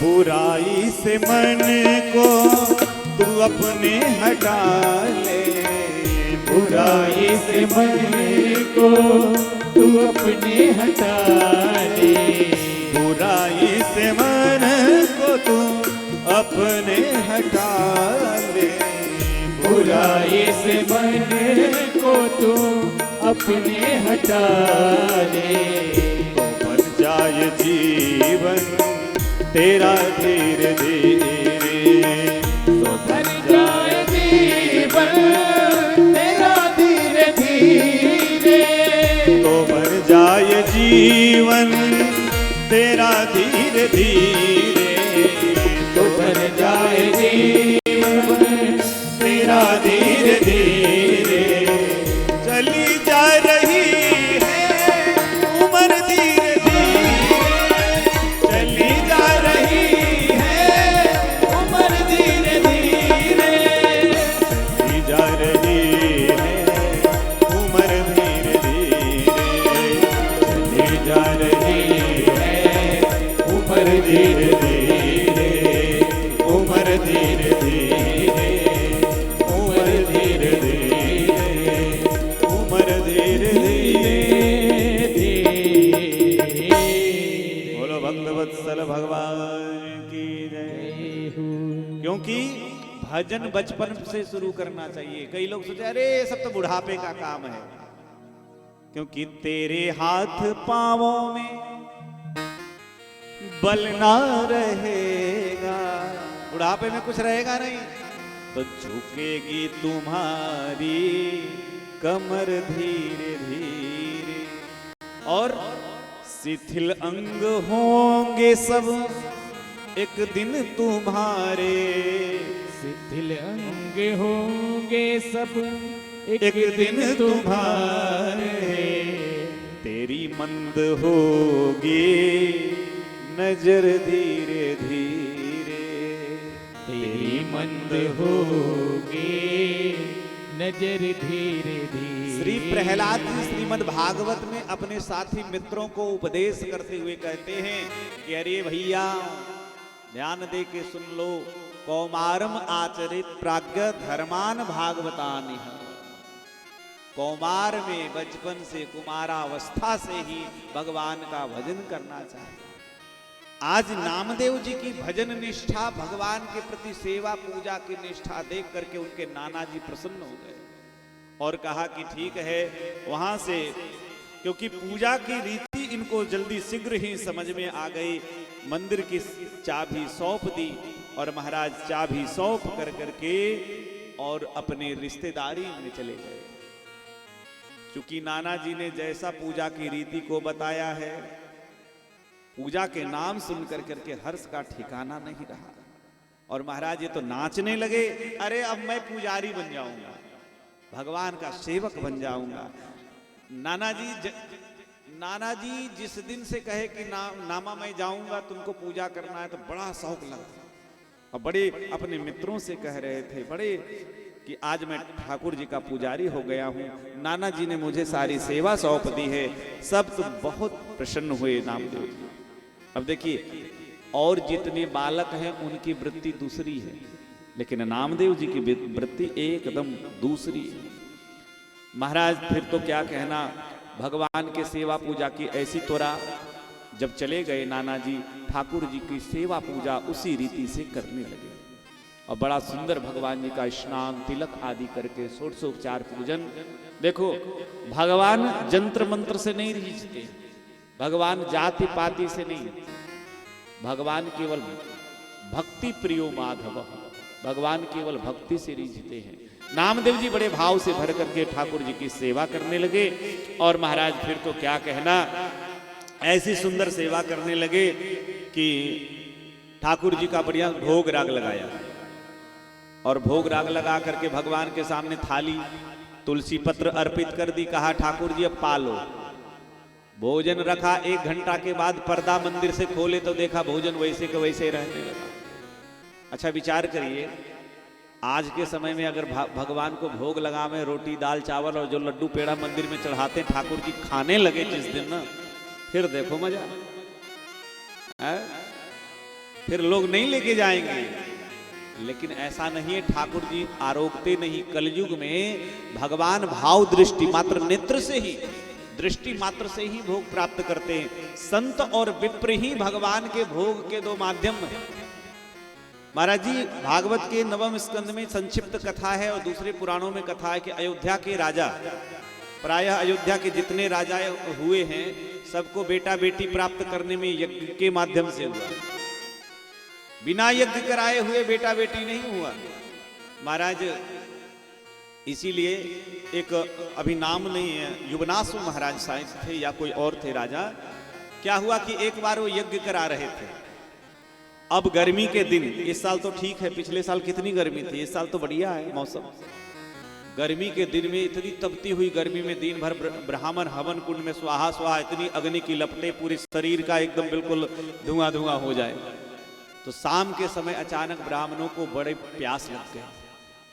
अब क्या हुआ कि महाराज 2 कथा इसमें बड़ी प्रचलित है। बोलो भक्त वत्सल भगवान की जय। 2 कथा है, एक तो राजा की कथा, एक ब्राह्मणों की कथा है। तो दोनों कथा सुना देता हूं कि जब प्यास लग गई, शाम के समय हवन का विश्राम हो गया। राजा महाराज अपने जहां शयन करते थे, अनुष्ठान में थे, तो शयन के लिए अलग विशेष उन्होंने कक्ष बनाया था, वहां चले गए। अब ब्राह्मण इतने प्यासे थे कि लग रहा था कि प्राण निकल जाएंगे। तो ब्राह्मणों ने क्या किया, प्रधान कलश होता है, कलश यात्रा होती है ना, प्रधान कलश जो मंत्र से अभिमंत्रित कलश था, जिसमें महाराज, तो ऐसा कलश था लेकिन उसमें जल रखा हुआ था। तो एक कथा तो राजा की जो कथा है उसको मैं पहले बता देता हूँ, फिर ब्राह्मणों की कथा बाद में। तो राजा युवनासु की कथा है भागवत के 9वें स्कंद में कि महाराज वो कलश, राजा प्यास में हो गए, ब्राह्मण नहीं, राजा जब प्यास में हो गए, ब्राह्मण यज्ञ मंडप छोड़ करके सब चले गए अपने अपने विश्राम में। राजा आओ न देखे ताओ, वो कलश का जल जो रानियों को पीने के लिए था रखा था, वो राजा स्वयं पी गए। परिणाम क्या हुआ पता है, जिस कलश के जल को पी करके रानियां गर्भवती होती, पुत्र प्राप्ति होता, उसी जल को जब राजा पिए तो मंत्र का ऐसा प्रभाव था कि दुनिया का पहला ऐसा कथा है ये, जो पिता के माध्यम से बालक का जन्म हुआ, राजा भी गर्भवत्ता हो गए। हाँ महाराज, और लिखा है कौन बेटा हुआ ये भी मैं प्रमाणित मैं बता रहा हूं, हंसने की बात नहीं। अब आप सोचिए कि जब कोई पुरुष अगर वो उसको गर्भ रह जाए तो कितनी मुसीबत आ जाएगी। देवताओं तक को मीटिंग करना पड़ा और गुरु वशिष्ठ बड़े चिंतित हो गए कि अब क्या 9 महीना जब हुआ तो अब जो जो तारीख नजदीक आने लगी, सबके कलेजा बढ़ने लगे कि अब महाराज का क्या हाल होगा। तो महाराज जो बड़ा ऑपरेशन कहते हैं कि आज की बहुत शल्य चिकित्सा जिसे हमारे शास्त्र में कहा गया, महाराज अश्विनी कुमार आए, शल्य चिकित्सा, पेट फाड़ करके, और उसमें से राजा के पेट में से बच्चा एकदम वैसे के वैसे निकला। और महाराज जब बच्चा निकला तो स्वाभाविक है, माँ के पेट से जन्म लेता तो दूध पीने को मिलता, अब पिताजी के क्या मिले, रोने लगा दूध के लिए कि कौन दूध पिलावे। तो इंद्र आए, और इंद्र ने जब बच्चा रोने लगा तो इंद्र के जो तर्जनी में जो है अमृत का निवास है, इसलिए वो रोने लगे। सब लोग कहने लगे कि और कौन धारण करेगा, कौन धारण करेगा। तो इंद्र ने एक शब्द कहा माम धाता, मेरे द्वारा ये धारण किया जाएगा। इसलिए अयोध्या के बड़े प्रतापी राजा हुए जिनका नाम हुआ मानधाता, जो पिता से जिनका जन्म हुआ। तो एक कथा ये हुई, और दूसरी विप्र की कथा जो यहाँ चल रही है कि भगवान की सेवा पूजा जो संत विप्र के माध्यम से ठाकुर जी ग्रहण करते, उसकी कथा मैं सुना के वाणी को विराम दूंगा।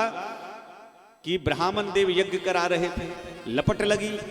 महाराज राजा तो चले गए, लेकिन हवन करने के लिए आप देखते हैं कि खीर पूड़ी भी हवन में डलता है। बढ़िया सुंदर चरू बनाया गया था, खीर बनाया गया था। ब्राह्मण को लगी भूख, ब्राह्मणों ने आओ न देखा था, पूरा खीर खा गया।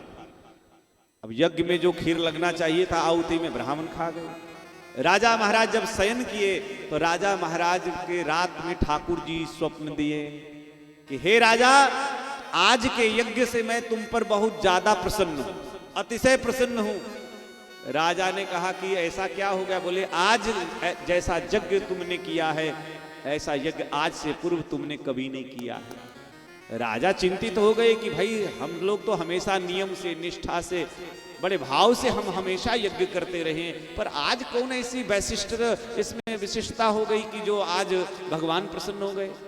दूसरे दिन इमरजेंसी मीटिंग, जो यज्ञाचार्य उनको बुलाया, समस्त ब्राह्मणों के साथ उपस्थिति हुई।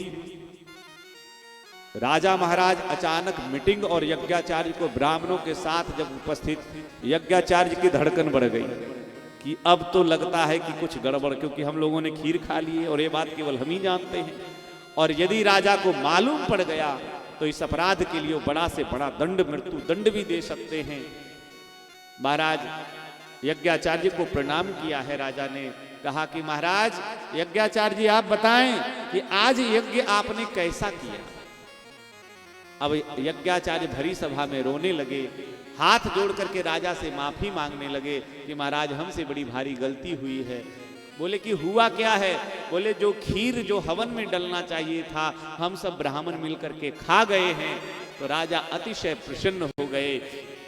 कहा कि यज्ञाचार्य जी आज जो आपने खीर खाई इससे हमारे ठाकुर जी प्रसन्न होकर के हमको आज्ञा दिए हैं, इसलिए अब कोई भी ब्राह्मण भूखे यज्ञ नहीं करेगा, जिसको जितना चकाचक खाना हो खाने लगेगा।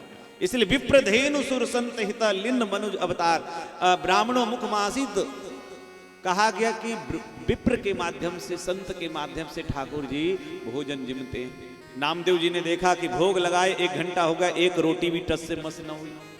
हमारे अयोध्या में एक घटना घटी। हमारे मंदिर का नाम रामकृष्ण मंदिर, एक बूढ़े महात्मा थे, बड़े श्रद्धावान। तो भगवान को भोग लगाते तो 8 रोटी भोग लगाते, तो 3-4 दिन से 7 रोटी ही बच रही थी, 1 रोटी गायब। एक दिन हमको मंदिर में हमको पकड़ के ले गए और कहने लगे कि चलिए चलिए आपको दिखाता हूं कि भगवान साक्षात पाते हैं। तो जाके वो रोटी गिने तो सही में 7 रोटी ही निकला। हम सोचे चलो महात्मा का भाव है, जो भी है ठाकुर जी की कृपा से कुछ भी संभव हो सकता है। अच्छा वो पुजारी तो थे, लेकिन ठाकुर जी के वस्त्र हम ही लोग एकादशी में, जो परसों है एकादशी के दिन बदलते थे। जब हम एकादशी के दिन वस्त्र बदलने के लिए ठाकुर जी के गए तो देखे कि चूहे के बिल में से सारी रोटी निकल रही है। बोले भक्त वत्सल भगवान की, पर भाव हो। नामदेव जी ने देखा तो लगा कि हो सकता है कि भोजन बनाने में कहीं कसर रह गया होगा, कहीं हमने थोड़ी सी नमक तेज हो गई होगी, कभी मिर्ची, इसलिए फिर से भोजन बनाया, फिर भोग लगाया। मेरे सज्जनों यही दशा प्रेमी जन जो होते हैं ऐसे ही होते हैं। अब तो महाराज धीरे धीरे धीरे धीरे ठाकुर जी जब ऐसे होने लगा, 3 दिन तक भगवान ने भोजन ही नहीं किया। दूध आदि बढ़िया सुंदर चल्यो प्रभु पास लय कटोरा 6 विरासता में दूध सो सुवास मध्य मिश्री मिलाई।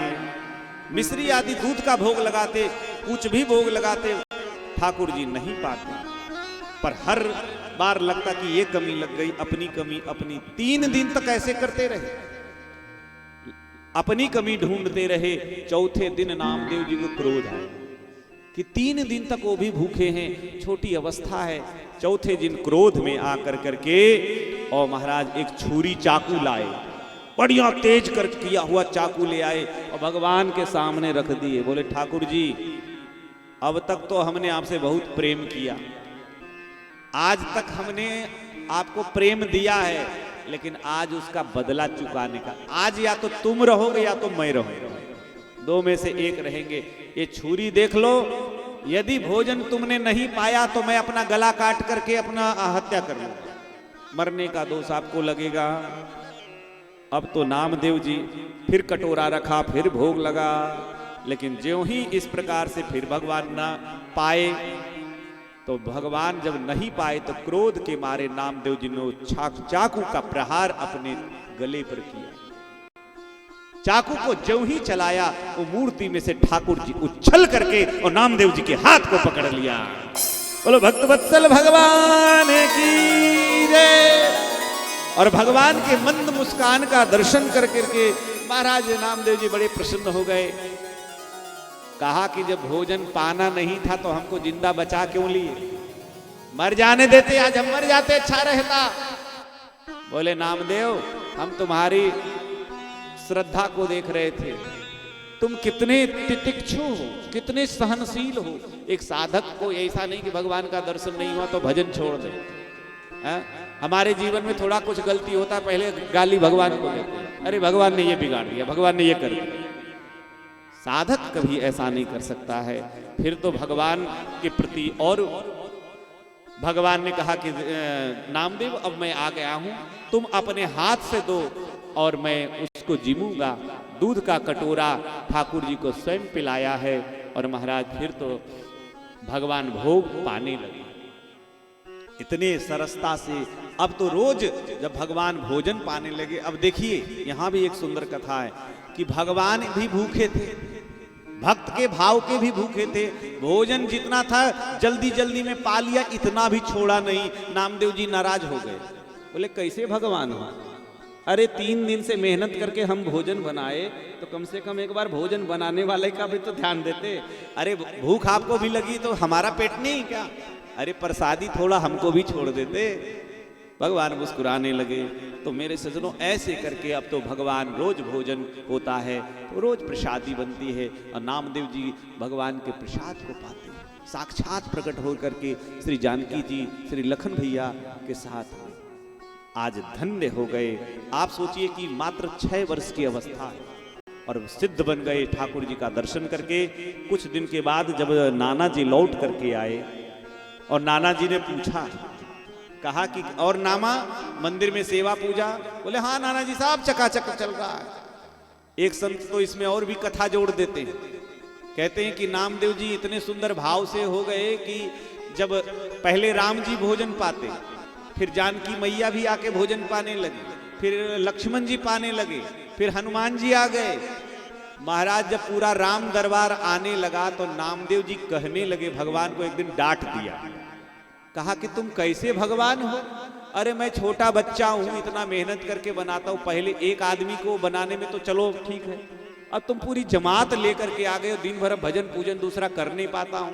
एक काम करो भगवान, आज के बाद आप सब खाली मंदिर में बैठे बैठे जो आरती पूजा करवाते हो ना, आज से तुम लोग को सेवा करना।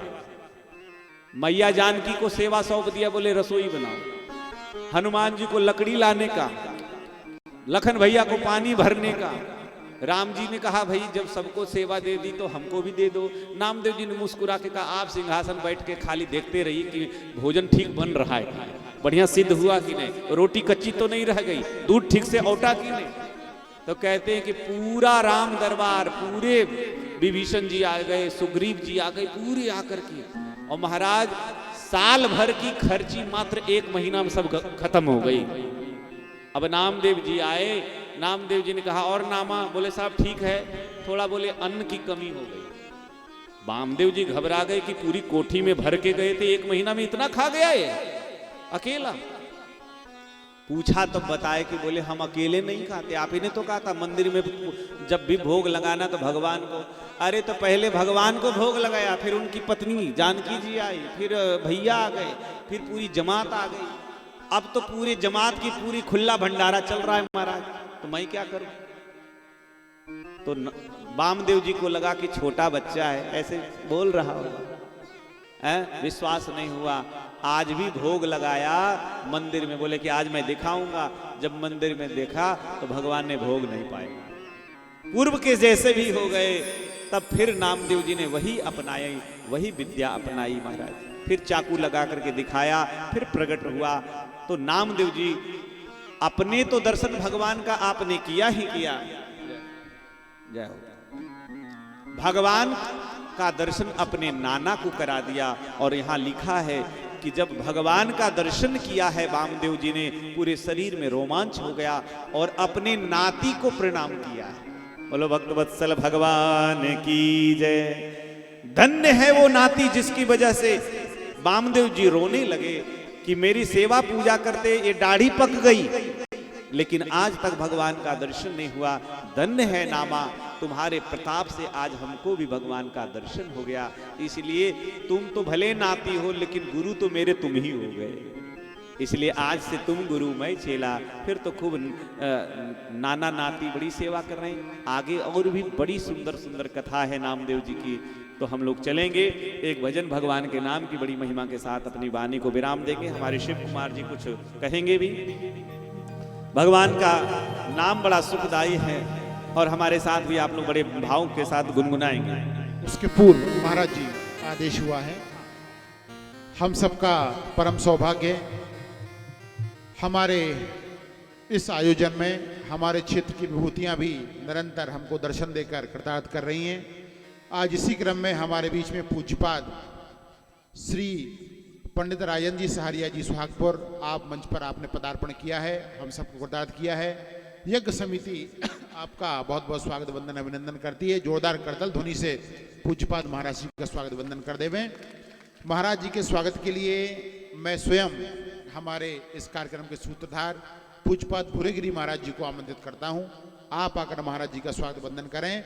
साथ ही हमारे मध्य पधारे हैं श्री नीलेश खंडेलवाल जी, आप विधायक प्रतिनिधि हैं वन क्षेत्र के, आप भी कृपा पूर्वक मंच पर पधारें। आपके स्वागत के लिए श्री शंकर ठाकुर जी, आपको मंच पर आमंत्रित करता हूं। पधारिए। अतिथि देवो भव हमारी परंपरा है, इसका निर्वहन हमारी समिति करती है। पूज्यपाद पंडित श्री राजन सहारिया जी, जिनका बहुत नाम मैंने सुना है, और महाराज जी मैं पिपरिया से पंडित शोभराम जी शास्त्री जी का बेटा हूँ। आपका दर्शन करके आज मैं धन्य हो गया। बहुत नाम सुना था, आज आपका वांग्मय का दर्शन कर रहा हूँ। पूज्यपाद हमारे बीच में उपस्थित हैं, करतल ध्वनि से स्वागत कर देवें हमारे पूज्य महाराज जी का। तत्पश्चात महाराज जी भजन करेंगे। भजन में ही आरती होगी। आप सभी अपने स्थान पर खड़े होकर भजन में नृत्य करते हुए आनंद लेवें। यज्ञ नारायण भगवान की आरती महाआरती है। आरती केवल यहाँ पर मंत्र आरती होगी। मुख्य आरती जो है वो महाआरती यज्ञ मंडप में यज्ञ नारायण भगवान की होगी। हम सब सीधे वहां से आरती का दर्शन लाभ लेकर, आरती लेकर घर को प्रसाद लेकर प्रस्थान करेंगे। ओम हरि ओम महानमो ब्रह्मण्य देवाय गौ ब्रह्मणिताय च जगद्दताय कृष्णाय गोविंदाय नमो नमः। पूज्यपाद महाराज श्री का स्वागत हमारे संत महाराज जी कर रहे हैं। पधारे सभी श्रोताओं का, सम्मानी अतिथियों का हमारी यज्ञ समिति बारंबार वंदन अभिनंदन करती है। पुनः करतल ध्वनि से हमारे अतिथियों का स्वागत कर देवें। आरती भी जला ले जी, जल रही जी महाराज जी। सब लोग खड़े होकर के और भजन के माध्यम से ही आरती। सब यथा स्थान खड़े हो जावे, शांति का परिचय देते हुए, और आगे की ओर आ जावे। बारी बारी से यहीं से आरती आपको घुमाना है। भैया लोग भी आगे आ जावे, एक तरफ हमारी माता बहनें आगे आ जाए। पूज्यपाद महाराज जी।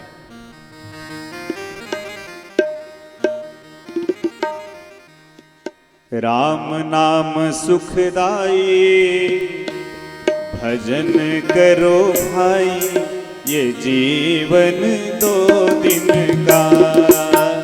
राम नाम सुखदाई भजन करो भाई ये जीवन दो दिन का। राम नाम सुखदाई भजन करो भाई ये जीवन दो दिन का। राम नाम सुखदाई भजन करो भाई ये जीवन दो दिन का। ये जीवन दो दिन का। ये जीवन दो दिन का। ये जीवन दो दिन का। ये जीवन दो दिन का। राम नाम सुखदाई भजन करो भाई ये जीवन दो दिन का। राम नाम सुखदाई भजन करो भाई ये जीवन दो दिन का। दोनों हाथ उठा करके ये बात।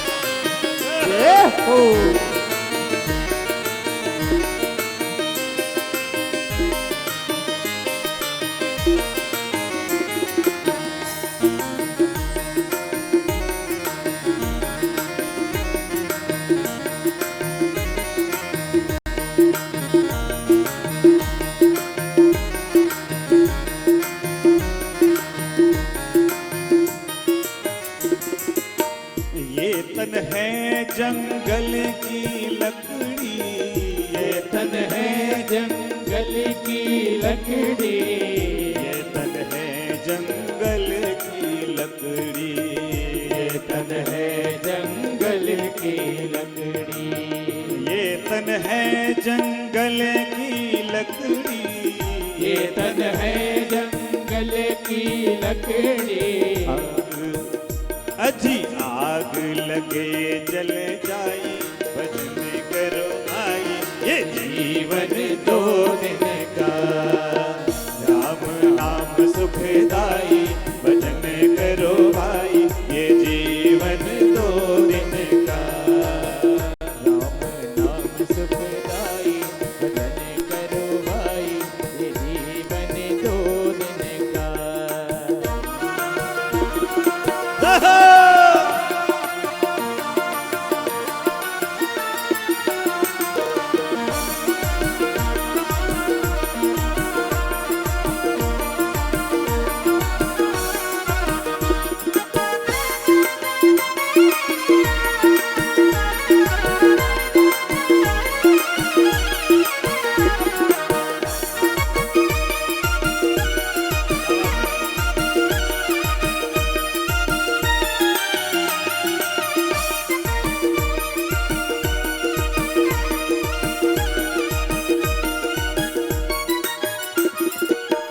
ये तन है कागज की पुड़िया। ये तन है कागज की पुड़िया। यह तन है कागज की पुड़िया।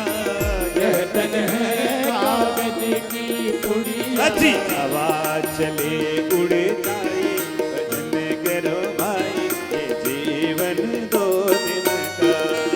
राम नाम सुखदाई भजन करो भाई ये जीवन दो दिन का। नाम सुखदाई भजन करो भाई ये जीवन दो दिन का।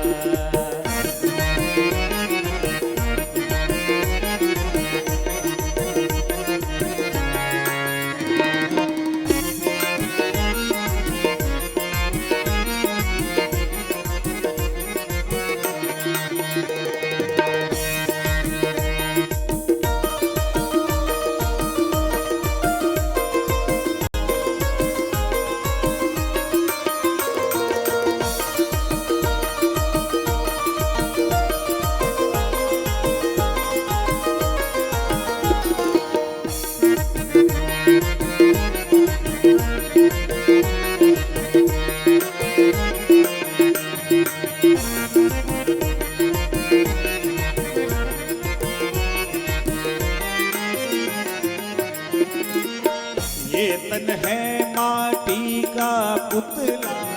ये तन है माटी का पुतला, यह तन है माटी का पुतला, यह तन है माटी का पुतला, यह तन है माटी का पुतला, यह तन है माटी का पुतला, यह तन है माटी का पुतला, यह तन है माटी का पुतला। बूंद पड़े गल जाए भजन करो भाई, ये जीवन दो दिन का। राम नाम सुखदाई भजन करो भाई, ये जीवन दो दिन का। सुखदाई भजन करो भाई, ये जीवन दो दिन का। राम नाम सुखदाई भजन करो भाई, ये जीवन दो दिन का। ये जीवन दो दिन का, ये जीवन दो दिन का। कर्पूर गौरम करुणावतारम संसार सारम भुजगेन्द्रहारम सदा वसन्तं हृदयारविन्दे नमः भवानी शरणं नमामि। त्वमेव माता दुर्गा त्वमेव त्वमेव वन्दो सदा त्वमेव त्वमेव वेद्या द्रविणं त्वमेव त्वमेव सर्वं मम देव देव। हरे राम राम राम हरे हरे कृष्ण कृष्ण हरे हरे राम राम राम हरे हरे कृष्ण कृष्ण हरे हरे राम राम राम राम कृष्ण